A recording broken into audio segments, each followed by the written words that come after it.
Hi and welcome back to my channel. So, as you know, the UK is a beautiful country to live in, but truth be told, no country is perfect. No place is perfect. So in this video, I'm going to be telling you 5 reasons why over 1 million people have left the UK, permanently left the UK so far in 2022. So just this week, the Office for National Statistics has released data saying that while 1.5 million people moved into the UK, over 1 million people left the UK as well. So let's get into it. And but if you're new to the channel, it's such a pleasure to have you here.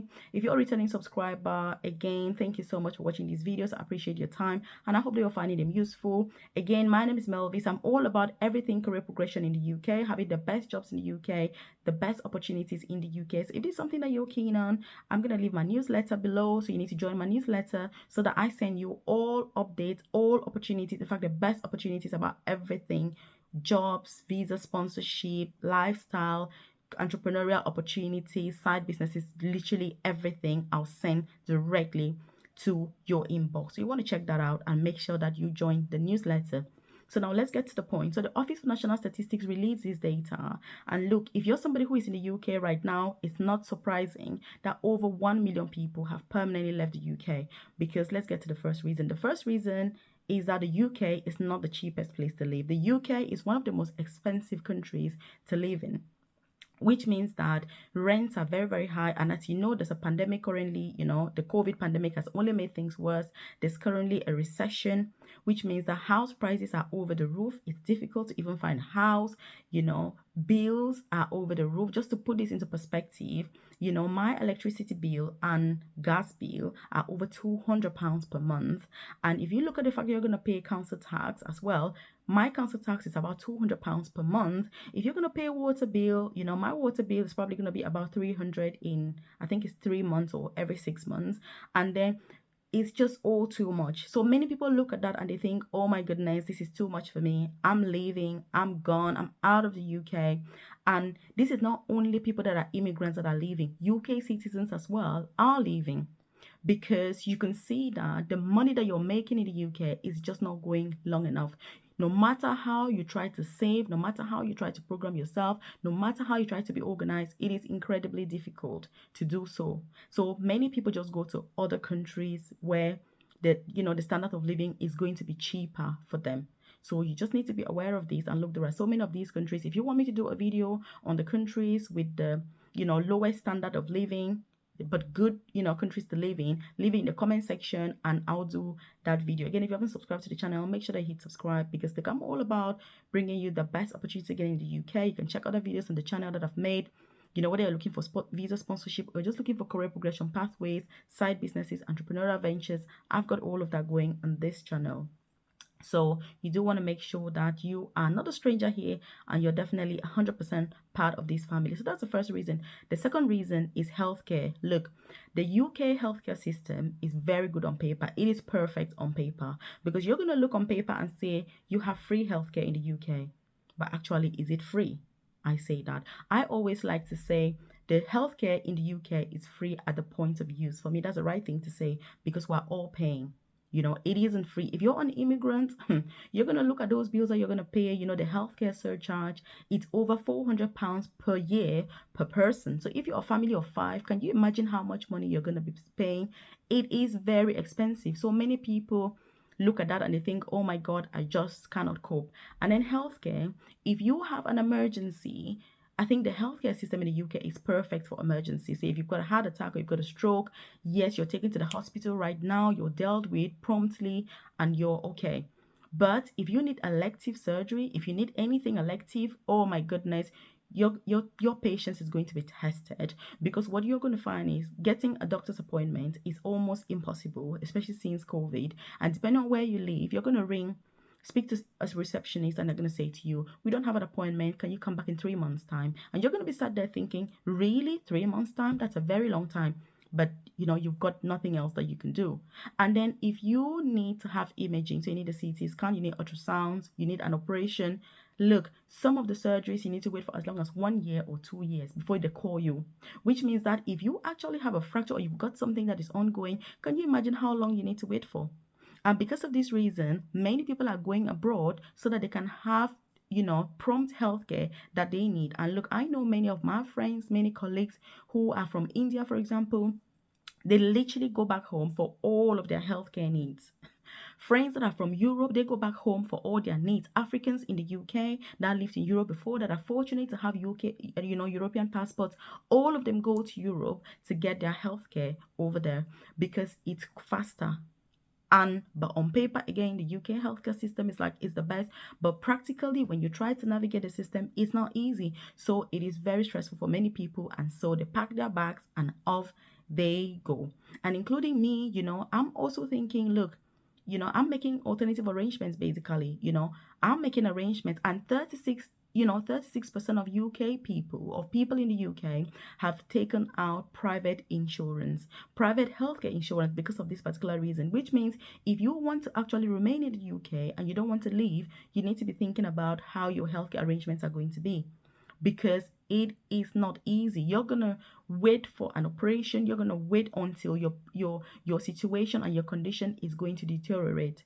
So again, that's one of the main reasons many people are leaving.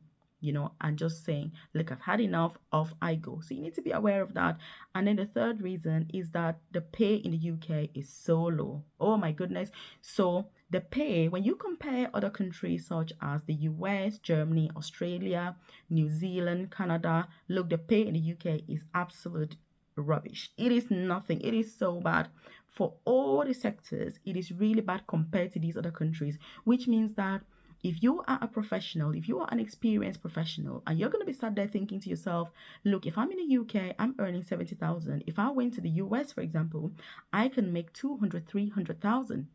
If I went to Australia, I can make 200, 300, 400,000. Why should you stay in the UK? So this makes many people to decide to leave the UK and just go to those other countries. You have the sun, you have the sea, you have the sun, you have the pay, you have the lifestyle.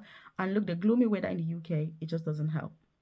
The weather is so gloomy, and it's just like, oh my god, it's so depressing sometimes. So it also affects your mental health negatively. So that's one of the reasons why people are just like, oh my god, I'm gone, I'm out of here, I'm absolutely gone. And then high taxes. So as the pay is low, it doesn't even end there.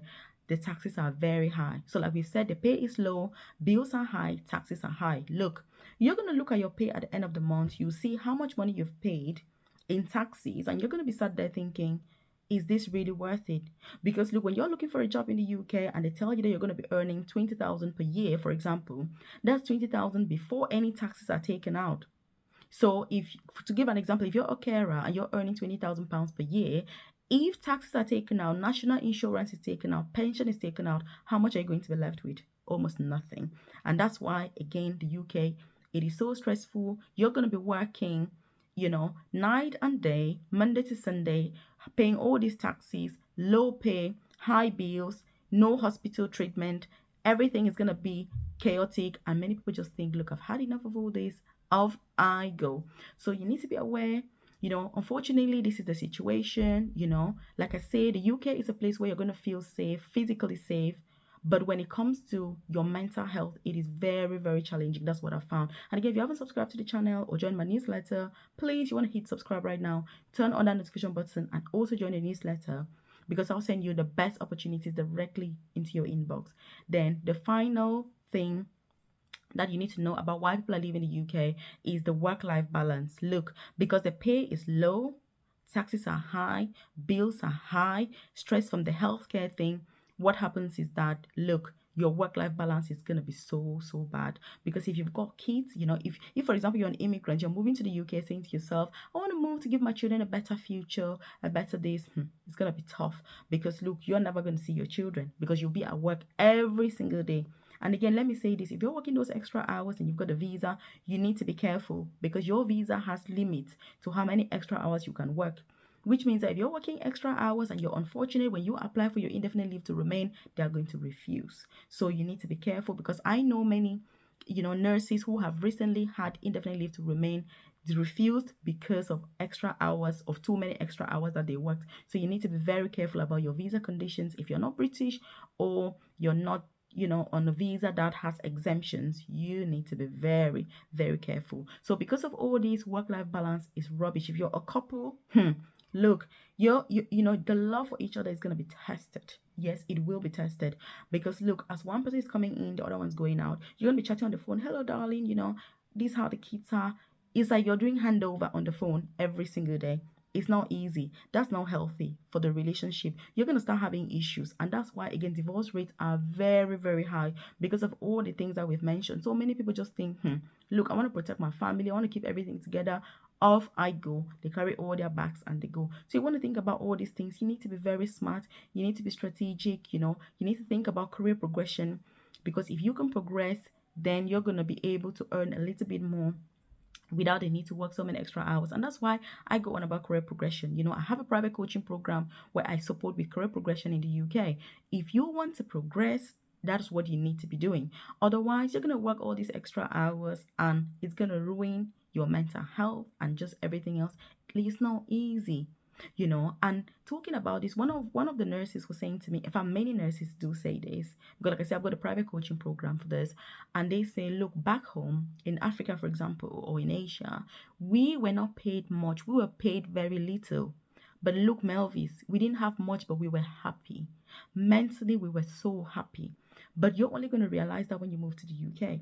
And many people have said this to me, and carers as well. Look, back home, I didn't earn enough. Maybe I didn't even have a job, but I was happy. Since moving to the UK, everything is different. So look, you want to make sure that you're preparing yourself. You want to make sure that you get a good support system. You get a good network to support you because mental health is so important because all these things are going to drive you into a lot of debt. You need to be careful. If they're offering you those credit cards, those overdrafts, please make sure that you can afford to pay those things back. Otherwise, it's going to ruin just everything for you. So please make sure that you're getting the right advice, financial advice if you need to. Get people that have been here longer, that have information that can help you. For example, if you're an immigrant, or, just find that support system that will be able to help you to thrive. Otherwise, it's not easy. And these are some of the reasons why people are just giving up and leaving. One of my mentors, she's from Nigeria. She's a senior nurse practitioner. She's recently, relocated back home with her husband. And that's because they too were already struggling. They've been in the UK for over 20 years. They're currently in their 50s. And they were just like, oh my God, we're struggling. They had a beautiful house that they built in a place called Lekki. So they've got an apartment where other people are renting, and then they have one apartment. And look, they're having a beautiful life right now. And they're like, the best thing they ever did was to go back to Nigeria and leave the UK because they were so stressed out. They were at the verge of divorce. And look, everything was just going wrong because it's very, very stressful. So you want to be making sure that you're very strategic when you're planning. If you're here, you need to be investing. Are you investing here? Do you want to invest back home? If you're an immigrant, you need to be thinking about those things. The earlier you start thinking, the better. And that's why I always talk about having your own business, because when you have your own side business, for example, it's not only efficient in that you're managing your own time, but it's also very tax efficient. So you want to be considering those options. I just want you to be open-minded. Again, if you're part of my newsletter, there are those, this information I'm going to be sending to you that is going to be helpful. If you're part of my private coaching program, you know that we meet once every Thursday and we go through all those different things. We have a community hub which is available 24/7, and members can just interact there if you've got any worries, any issues. So please, you need a very good support system to continue to thrive in the UK so that you're not struggling. Very, very important. And that's why you see that so many people just end up leaving. Isolation also, this is a bonus point because you've watched till now. Isolation is also a massive issue. So people just being isolated because in the UK, look, nobody cares about you. Your neighbors, they don't know who you are. They don't care to know who you are. You're going to be stuck in your house stuck. If you're alone, single, it's not easy. So many people again just think, oh my God, I'm just going to go home because this is all too much for me. I'm going to go to another country. Life is tough. So please, you need to get a good support system. Make sure that you're interacting. Get out of the house, walk around, shops. Just get to do something. Get to meet people. Get to talk to people. That's going to just make you feel a little bit better. Otherwise, isolation is too much. And again, that's why many people just leave. Plan early. Start planning early. Don't wait until you're at the verge of retirement and you're like, oh my God, what am I going to do? So please, I hope you found this useful. If you've got any questions, leave them in the comment section. What points are you most concerned about? Are you in the UK right now? What do you think? What are your plans going to be? Just leave them in the comment section so that we can all know. And again, join my newsletter because it's quite a nice way for me to send information directly to your inbox so that you don't miss out on any fantastic opportunities that are ongoing in the UK, whether it's about career progression, visa sponsorship jobs, about entrepreneurship, business opportunities. Just make sure that I'm keeping you updated. Thank you for watching the video, and I'll see you in the next videos. Keep watching.